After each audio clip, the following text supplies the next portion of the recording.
So hello my dear students, and especially to the students, and because I'm going to explain you today science, the March portion of science is chapter 9 soil. This is for NCERT syllabus class. So let us see. But before I explain this, I want to request you, just please watch my video. Mathematics का भी मैं video बनाया इसके पहले, बहुत कम लोगों ने इसको देखा है, क्योंकि मुझे पता चल जाता है कि मेरा ये वीडियो कितना मिनट या कितना घंटा चला है। अगर ज़्यादा देर चलता है तो मुझे ये लग जाता है कि आप लोग देख रहे हो। अगर आप लोग नहीं देखते हैं तो फिर वैसा ही मैं आप पन्ने में आपका 4 सम्स बना के दे दूँगा, उसको फ़ोटो खींच कर आपको व्हाट्सएप में दे दूँगा, क्या फ़ायदा। अगर आप वीडियो देखेंगे तो मैथमेटिक्स के मेथड को, प्रोसेस को समझोगे। मैं एक सम अगर आपको समझा दूंगा, उसी प्रकार 4-5 सम से वो आप अपने आप बना लोगे। It's the matter to know the method, what is the method actually that you want to know. Suppose if you don't watch my video, that means how you are going to know the method. So similarly, please do watch my videos. देखूंगा मैं, उसके बाद ही इसके बाद क्या निर्णय लेना, क्या मैं आपको व्हाट्सएप के ज़रिए या मैं आपको इस वीडियो के ज़रिए मैथ्स का एक्सप्लेन करके भेजूं, या मैं आपको 4 मैथ्स में पेपर में बना के उसको फ़ोटो खींच के भेजूं, ये आपका निर्णय आपके ऊपर है। अगर आप लोग सही तरीके से मैथ्स को समझना चाहते हैं क्लास 7 को, please do watch my video, because every detail I'm just going to explain you what is there in your syllabus. If you don't watch, so it will be useless for me. It's a time waste for me to making these videos. So okay, so please watch my video. Now today I just thought to explain you science. Science, for this month you are having the syllabus chapter 9, that is soil. What actually soil is? What actually soil is? Soil का मतलब होता है मिट्टी। मिट्टी कितनी important है। सबसे पहला, हमारे जो लाइफ प्रोसेस जो चलता है, हम जो जीने के लिए जो खाते हैं, ये सारा खाना, ये सारा का सारा खाना हमें प्लांट से ही मिलता है। हम जो चावल खाते हैं वो प्लांट उगाता है। जो गेहूं से आटा पीस करके जब हम उसे रोटी बनाते हैं, वो भी हमको प्लांट से मिलता है। दाल, इवन तेल, मसाला, सब्जियां, ये सारे के सारे प्लांट्स। और ये प्लांट्स, ये ट्रीज कहाँ उगते हैं? इनके लिए तो मिट्टी चाहिए, इनको ज़मीन चाहिए। तो ये मिट्टी कितने लोगों को, मतलब पूरे समस्त जीवों को जीने का एक जो मेन चीज़ होता है, खाना, आहार, न्यूट्रिएंट, वो प्रोवाइड करता है। और ना केवल हमें पेड़ पौधों से जो लाभ होना है वो देते हैं, बल्कि ये मिट्टी में कई ऐसे छोटे छोटे ऑर्गेनिजम्स है, जैसे सांप हो गया, कई ऐसे छोटे छोटे जीव है जिनका घर भी मिट्टी है। So soil is most important factor, and let me give you some few points. See the first point. First point is that soil is a natural resource. Soil is an important natural resources. Soil. Now see, what are the importance of soil? Please pause the video after giving me the points. After just like मैं 4-5 points लिखता हूँ, इसको pause करके अब आप इसको copy में उतार लीजिए। Importance of soil. First point. Soil is one of the important natural resource. Soil is one of the important natural resource. Now point number 2. It provides the protection for the plants. It anchors the plant. Anchor का मतलब होता है जकड़ के रखता है, जड़ जमीन में जकड़ के रखता है, ताकि आंधी तूफान आए, कुछ भी आए, पेड़ों को गिरने नहीं देता है। वो मेन जो पेड़ जो जड़ जो है जमीन जकड़ के रखती है, वो ज़मीन से ही जकड़ के रखती है। और सेकंड पॉइंट में इट सप्लाइज वाटर, क्योंकि प्लांट को वाटर चाहिए, तो वाटर भी ज़मीन से ही जड़ द्वारा सोखती है। और उसके बाद ना केवल प्लांट्स को वाटर चाहिए बट कुछ न्यूट्रिएंट्स भी चाहिए, कुछ मिनरल सॉल्ट्स भी चाहिए, और ये मिनरल सॉल्ट्स भी पेड़ों को ज़मीन से ही मिलती है, मिट्टी से ही मिलती है। नाउ अब हो गया पेड़। थर्ड पॉइंट ये है, it is the home for many living organisms. कई देखिए चूहे हैं, देखिए कुछ जानवर, ये सब सारे जानवर जो है इनके घर मिट्टी में ही, बिल में ही ये लोग रहते हैं। It provides Holmes for many living organisms. इससे भी इंपॉर्टेंट क्या है, किसान खेतों में जो काम करते हैं, खेत का एक प्रोसेस होता है, ज़मीन को जोतना है ना, ये मिट्टी को ये बनाना, तो ये सब एग्रीकल्चर के लिए तो हमें मिट्टी ज़रूरत है। मिट्टी जितनी अच्छी उपजाऊ रहेगी, पेड़ पौधे उतने अच्छे रहेंगे। So it gives land for agriculturing to the farmers.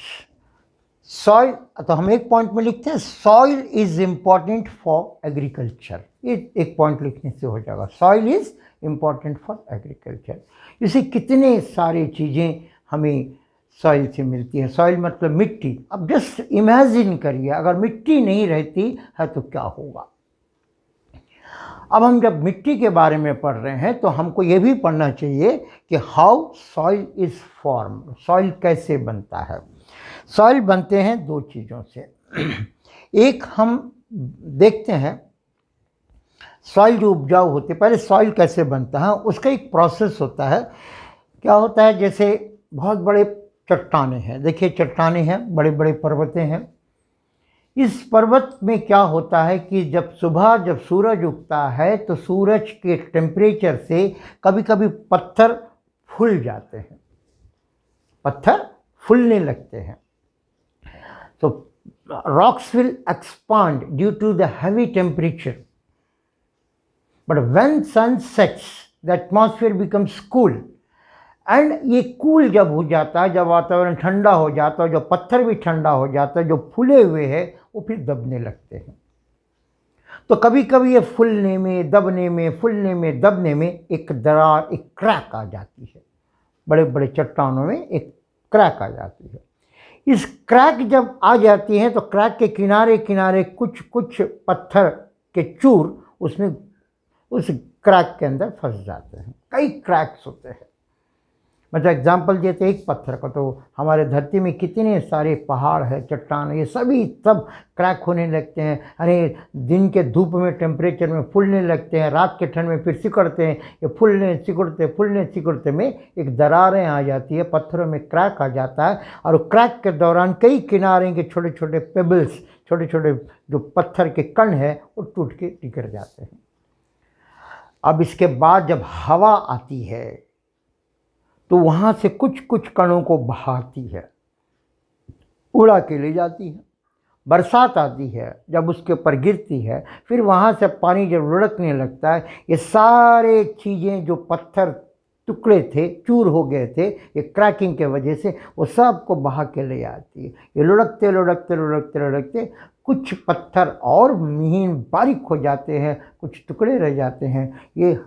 ये इसी तरह बहते ज़मीन की ओर जाते हैं, और ज़मीन के ऊपर में इसी तरह मिट्टी बनती है। मिट्टी बनने का इम्पॉर्टेंट एकमात्र कारण यही है। और इस प्रोसेस को, हाउ सॉइल इज़ फॉर्म, इस प्रोसेस को जब चट्टानें फूलती है, सिकुड़ती है, कई सारे टुकड़े, फिर वो पानी से, हवा से, क्लाइमेट से जब बह करके आती है ज़मीन की ओर, इस प्रोसेस को कहते हैं weathering.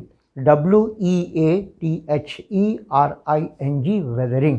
The weathering is the process by which soil is formed. Is it clear? You just read the textbook. मैंने समझाया इसको, आप टेक्स्ट बुक को फॉलो करके इसको पढ़िए, फिर आप देखिएगा और आप अपनी तरफ से अच्छे से समझ जाएंगे। This process is called weathering. अब एक काम करते हैं हम लोग, कुछ मिट्टी को हम एक ग्लास में डाल देते हैं। जब ग्लास में डाल देते हैं सॉरी, फिर उसके ऊपर हम पानी डाल देते हैं। पानी, ग्लास में पानी लेते हैं, पानी में मिट्टियों को डालते हैं, तो फिर देखिए कुछ लेयर्स आपकी बनेंगी। सबसे नीचे लेयर में देखिएगा ग्रेवल, यानी उस मिट्टी में जितने छोटे छोटे पत्थर थे वो पूरा का पूरा नीचे सेट हो जाएगा। अब उसके ऊपर देखिएगा जो हल्के पत्थर थे, बड़े बड़े पत्थर तो नीचे आ गए जिसको हम कहते हैं ग्रेवल, और जब छोटे छोटे महीन पत्थर थे वो उसके ऊपर लेयर में आ जाएंगे जिसको हम कहते हैं सैंड। अब उसके ऊपर देखिएगा वो लेयर जमेगी जो मिट्टी पानी में घुल के एक कीचड़ बना देता है, कीचड़ कीचड़ पानी टाइप का, जो पानी में पूरी तरह घुल के, जिस तरह हम आटा गूंथते हैं तो आटा किस तरह ये हो जाता है क्ले टाइप का, वैसा क्ले फॉर्म हो जाता है, which is very good for the agriculture. अब उसके ऊपर पानी, अब पानी के ऊपर में आपको मिलेगा ह्यूमस।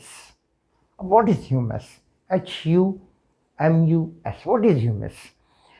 आपके टेक्स्ट बुक में लिखा होगा the रॉटन of dead organisms, dead plants and animals. Organism का मतलब होता है लिविंग बीइंग, कोई भी लिविंग बीइंग को हम ऑर्गेनिज्म कहते हैं, जिसमें जीव है उसको हम ऑर्गेनिज्म।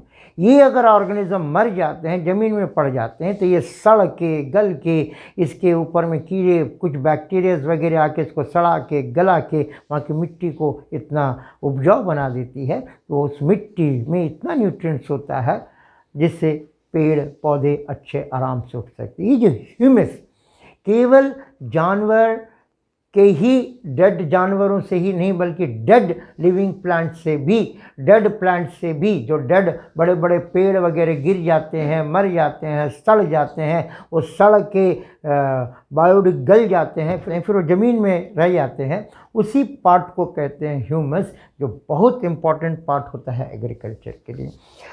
अब ले देख करके इस प्रोसेस को हम कहते हैं सॉइल प्रोफाइल। हमको तो पता नहीं सॉइल प्रोफाइल का मतलब क्या। इसका नेक्स्ट टॉपिक है आपका सॉइल प्रोफाइल। सॉइल प्रोफाइल कैसे होता है? सॉइल प्रोफाइल का मतलब होता है, मान लेते हैं हमारे पास एक मिट्टी, ये जो धरती का एक नमूना है, एकदम एग्जैक्ट धरती के भीतर। अब हम उसको काटेंगे, अब हम उस धरती के एक टुकड़े को काटेंगे तो देखेंगे कि धरती में कई सारे लेयर्स हैं, कई सारे लेयर्स है। जो एकदम डीप में जाएंगे तो आप देखेंगे वहाँ बेड रॉक मिलेगा, बड़े बड़े रॉक्स, वो एक रॉक है। उसके ऊपर जाइएगा सी हॉरिजॉन, उसके ऊपर जाइएगा बी हॉरिजॉन, उसके ऊपर जाइएगा ए हॉरिजॉन, और उसके ऊपर देखिएगा आपको, और उसके ऊपर ए हॉरिजॉन पर ही देखोगे कि सारे समस्त पेड़ पौधे है ना, जंगल वगैरह सब उगे हुए हैं। तो ये जो लेयरिंग है, नीचे क्या, उसके ऊपर क्या, उसके ऊपर क्या, इसी लेयर को हम कहते हैं सॉइल प्रोफाइल, क्योंकि धरती के नीचे तक एक ही जैसा पत्थर, एक ही जैसा मिट्टी, एक ही जैसा लेयर नहीं मिलेगा। अलग अलग लेयर्स, अलग अलग ऊंचाई पर अलग अलग लेयर्स मिलते जाएंगे। इन डिफरेंट ऑफ लेयर्स को ही हम कहेंगे।